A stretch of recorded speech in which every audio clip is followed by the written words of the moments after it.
มุนีเขามีสาวกนับล้านที่คอย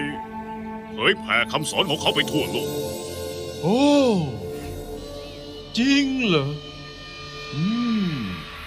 งั้นพุทธะตอบคำถามพี่ชายของเจ้าหน่อยสิ7 ปีมานี่เจ้าได้อะไรบ้างล่ะ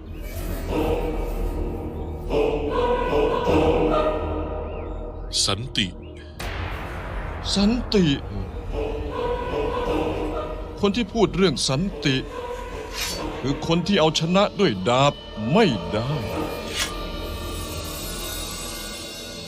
ดาบของท่านชนะคนทั้งโลกได้ แต่เอาชนะใจของท่านไม่ได้ มันจะมีประโยชน์อะไรกัน แล้วเจ้าชนะอะไรบ้างล่ะ ข้าจากไปเพื่อละ ไม่ใช่เพื่อชนะ ละเหรอ ใช่ ละความโกรธ ละความโลภ ละความอิจฉา ละความเกลียดชัง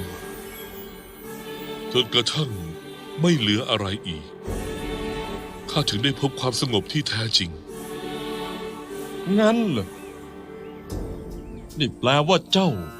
เข้าถึงความสงบแล้ว แต่ข้ายังแบกความโกรธไว้เหรอ ท่านเป็นคนพูดเอง ความโกรธ มันจะทำร้ายตัวท่าน ข้าก็แค่โต้เถียงเท่านั้น การโต้เถียงทำให้เราโกรธ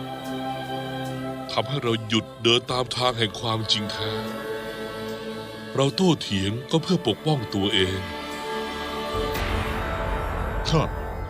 ข้าไม่ได้โกรธ ไม่โกรธก็ดีแล้ว ความโกรธนั้น สร้างความเจ็บปวดให้คนเราเสมอ เราพยายามปล่อยความโกรธใส่คนอื่น แต่ว่าความจริงแล้ว เรากำลังทำร้ายตัวเอง